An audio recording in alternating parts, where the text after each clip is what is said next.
j'ai une théorie. Non, j'ai une théorie pourquoi Cole Palmer il est dans le top 10 des Ballons d'Or. Alors moi, en fait, je pense que c'est par rapport à sa célébration. En fait, à la base des bases, normalement, c'était Gyökeres. Mais en fait, vu quand tu fais comme ça, en fait, tu peux plus respirer. Donc, c'est-à-dire que France Football, ils ont dit que ouais, pour les jeunes, c'est pas bien. Parce que, imagine, tu cours, t'es essoufflé, tu marques un but, tu fais ça. Tu peux tomber dans les pommes pour les petits. Pour ceux qui jouent en U11, etc. Tu vois ce que je veux dire? Une célébration un peu dangereuse, la célébration de Gyökeres, tu vois. Mais par contre, celle de Cole Palmer, tu vois, tu captes pas le délire. Il fait froid, donc vas-y, tu te réchauffes tout. Et surtout, les gars, oubliez pas, on se rapproche de l'hiver.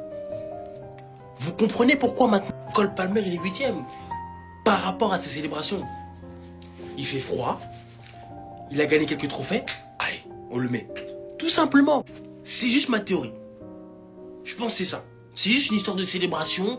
Ils ont kiffé, enfin comme ça, tu vois, quand tu fais ça, ils ont kiffé faire ça, tu vois ce que je veux dire ou pas? Parce que je pense un jour, hein, je sais pas si vous avez vu les gars, ceux qui France Football, je sais pas quoi, un jour ils sont partis dans un camping, tout, ils ont fait un camping pour la réunion pour les Ballons d'Or. Il faisait archi froid.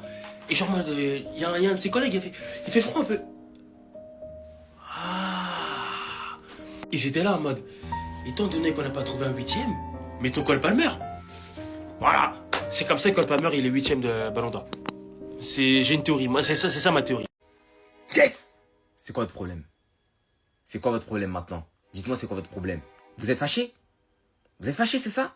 Parce que mon frère Ice Cole Palmer a fini top 8 Ballon d'Or? Eh bien sachez, hein, fâchez-vous comme vous voulez, je m'en fous. J'en ai rien à foutre, moi. Qui mérite pas? C'est quoi la méritocratie après tout? C'est quoi le mérite après tout?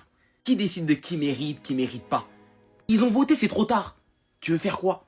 Si vous êtes trop fâché, sachez que moi et mon frère, de toute façon, vous baisse. Désolé de la vulgarité. Parce que par la même occasion, Cole Palmer en devient le premier joueur à terminer dans le top 10 du Ballon d'Or sans avoir participé à la Ligue des Champions depuis Neymar Santos. Et les gars, pourquoi vous êtes choqués? Moi, je vous ai déjà dit, hein, qu'on est champion du monde, on a gagné la Coupe du Monde des clubs. Parce que certes, hein, dans la tête de beaucoup de fans de foot, ça, c'est une compétition en carton qui vaut pas plus que la Kings League. Mais est-ce que la Kings League te ramène au top 10 du Ballon d'Or, hein? Parce qu'objectivement, hein, en vue de ce que la FIFA et même des institutions footballistiques veulent faire de cette compétition, oui, la Coupe du Monde des clubs, c'est une grosse compétition. Elle se joue tous les 4 ans. Et forcément, si tu as un joueur qui finit meilleur joueur de cette compétition, qui vaut quelque chose objectivement, il doit être bien classé. Surtout que ce joueur nous a sorti 2 masterclass, que ce soit en finale de Coupe du Monde des clubs, où il a fini meilleur joueur de cette compétition, et meilleur joueur aussi de la Conference League en lâchant une masterclass aussi en finale. On parle aussi d'un joueur qui a fini avec 22 buts inscrits et 13 passes D, d'un joueur qui a mis un quadruplé en une mi-temps. Vous voulez quoi en fait? Vous êtes fâchés encore? Fâchez-vous. Ça va rien changer. Moi, je suis heureux. Il fait froid, il fait froid. Il y en a, ils se demandent comment Cole Palmer il a pu arriver 8ème. Mais les frères, j'ai juste menacé France Football, les frères. En fait, dans la vie, c'est soit t'as le bras long, soit t'as pas le bras long. Moi, j'ai utilisé mon bras et j'ai menacé France Football. Non, les frères, plus sérieusement, Palmer 8ème, très choquant. Très choquant, très choquant. Et même en tant que supporter du Chelsea, je ne comprends pas ce qu'il fait là. Mais moi, les gars, j'ai une théorie du pourquoi, du comment. Moi, je pense que Palmer, il a été aussi haut parce qu'il a gagné la CDM des clubs. Et il y en a, ils vont me dire, oui, mais la CDM des clubs, c'est rien, justement. En fait, justement, pour nous, tous ceux qui regardent le foot, c'est en mode, c'est un truc banal. Mais en fait, eux, justement, pour donner du crédit à la CDM des clubs, je pense qu'ils ont valorisé Palmer et ils se sont dit, comme ça, les gens, ils vont prendre la CDM des clubs au sérieux. Je sais pas comment vous expliquer. En fait, je pense qu'ils ont fait ça médiatiquement. Genre, sincèrement, voilà, hein, en toute honnêteté. Bon, après, Vinicius, il est arrivé 16ème, ça veut dire Palmer, il pouvait arriver devant. Là, par contre, moi, je m'en fous, moi. Palmer, il devait pas arriver derrière Vinicius. Mais, sincèrement, voilà, quoi. Top 15, même voire top 20, pour moi, pas plus, hein. Pas plus. Mais après, les gars, c'est comme ça, on peut rien y faire. Voilà, c'est la vie, hein. Voilà. C'est une blague? C'est un prank? En fait, c'est quoi? C'est le gosse des journalistes, c'est ça, en fait. Peut-être on n'est pas au courant, ils ont fait des tests ADN, ils ont vu, en fait, c'est tous leur daron, en fait. Devant Lisée, devant Doué, devant Gvara, devant des Fabian Ruiz, devant des Nuno Mendes, 8ème au Ballon d'Or. Hein? Parce qu'il a mis 2 buts en finale de Coupe du Monde des clubs. Mais c'est du jamais vu, les gars. C'est du jamais vu. Déjà, en fait, il faut se rendre compte qu'un mec qui est actuellement 8ème, quand on l'a vu top 30 au Ballon d'Or, on était même choqués déjà. On était même choqués de le voir top 30 au Ballon d'Or, le mec a fini 8ème. En fait, ça sert à quoi qu'on donne du temps, que ça donne du gaz à une cérémonie où les mecs qui votent, ils votent sous doré. Sous l'emprise du doré, sous l'emprise de l'alcool. Parce que tu peux pas être sobre et qu'en fait, tu fais des classements parce que c'est en fonction des points et tout. Ça veut dire qu'en fait, J'attends seulement de voir la liste des journalistes. Il y en a qui ont dû le mettre deuxième, troisième, premier pour une Coupe du Monde des clubs où ils ont cogné des Benfica, Non, ils ont perdu contre Botafogo en fait. Non, ils ont même pas gagné Botafogo. Les gars, c'est dingue en fait. C'est dingue les gars, c'est du jamais vu. Cette cérémonie de chaque année, il y a des grosses surprises, hein, mais celle-là, je m'y attendais tellement pas. Les gars, j'étais pas au courant. Mais gagner la Conference League, ça te permet d'être top 10 Ballon d'Or. C'est une folie. Tu gagnes la Conference League, t'es top 10 Ballon d'Or. Pourquoi? Parce qu'il a mis un doublé à la Coupe du Monde des clubs aussi. Donc maintenant, la Coupe du Monde des clubs, c'est quoi? C'est la vraie Coupe du Monde. Mais mettez le premier, donnez-lui le Ballon d'Or même, tant qu'à faire. Donc lui, il est devant Pedri, c'est normal, tranquille. Top 10 Ballon d'Or avec une Conference League. Comme son numéro 10. Les gars, Palmer, je l'aime bien, il est fort, y a pas de souci, c'est un très bon joueur. Mais en fait, c'est quoi, genre l'Europa League? En première ligue, il a pas gagné. Wesh, il est arrivé 4ème. Tu gagnes la Conference League. C'est une coupe, il y a des clubs, ils sont à 4000 km. Que des villes inconnues, des clubs inconnus.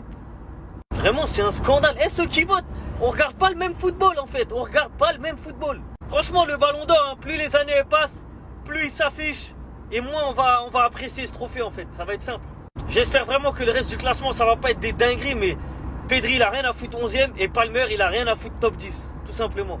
Par contre, les gars, oui, j'étais obligé de faire une vidéo pour lui parce que qu'est-ce que je suis fier. Cole, t'es notre putain de fierté, mon frère. On souffre. Les supporters de Chelsea, on souffre. Mais t'es notre lueur d'espoir. On a enfin ce joueur qui peut nous remettre au centre, qui peut nous refaire rêver. Ce soir, tu m'as fait kiffer.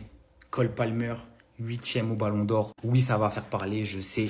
Mais les gars, réfléchissez 2 secondes. Si ce soir, Cole Palmer finit 8ème au Ballon d'Or, c'est juste pour donner du gaz à la Coupe du Monde des clubs. Arrêtez de faire les aveugles, vous savez comment ça marche maintenant. S'il est là, c'est seulement pour ça. Après, je vous donne mon avis sincère. Moi, j'en ai rien à foutre, les gars. Je m'en bats les couilles parce que mon joueur, il est 8ème au Ballon d'Or. Ils sont où vos joueurs, en fait? Ils sont où, les gars? Continuez à pleurer, continuez à faire des tweets. Ouais, Palmer, top 10, c'est honteux. Je m'en fous. Il est là. 8ème. Le classement, il est fini, ça bougera plus. L'année dernière, nominé au 30. Cette année, encore une fois nominé. Cette fois, il va taper le top 10. Frérot, Cole, tu sais ce qui reste. Tu sais ce qui reste. On va pas sauter les étapes. Petit à petit. L'année prochaine, tu vas me chercher un top 5.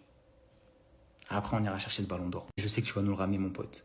Cole, je t'aime, mon pote. Ce soir, tu m'as fait vibrer. J'attendais ton nom vers la 20e place. 8ème.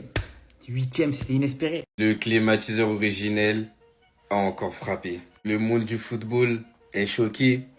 Twitter est en feu parce que Palmer est dans le top 10. Je vais vous donner des arguments du fait de pourquoi il est dans le top 10. Mais avant ça, il faut se rendre compte d'un truc, c'est qu'aujourd'hui, Palmer est une superstar. Parce que être dans le top 10 avec la saison qu'il a fait, il faut avoir une grosse puissance médiatique.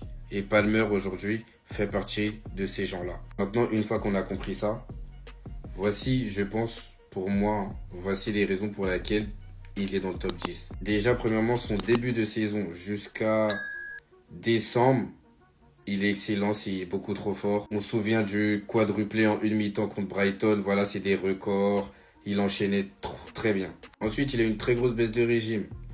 Baisse de régime où, pour moi, ses coéquipiers et son coach ne l'ont pas aidé. Parce que même en étant moins bon, Palmer restait le joueur de première ligue qui créait le plus d'occasions franches sans être concrétisé. Et après ça, on est arrivé en fin de saison où vous savez que les matchs sont les plus importants. Conference League en finale.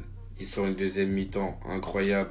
Il finit meilleur joueur du match. Je ne sais pas s'il a fini meilleur joueur de la compétition, je pense. Et pour moi, ce qui a scellé le sort de cette place, c'est surtout ça, les gars. Certains disaient compétition de pas coaché, etc. Mais les gars, force est de constater que ça compte et que la FIFA le prend vraiment en compte. Il finit meilleur joueur de la compétition, meilleur joueur de la finale.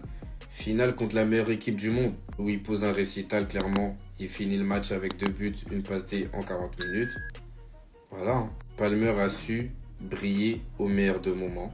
Et voilà, aujourd'hui, il est dans le top 10 du Ballon d'Or. C'est mérité, mon frère.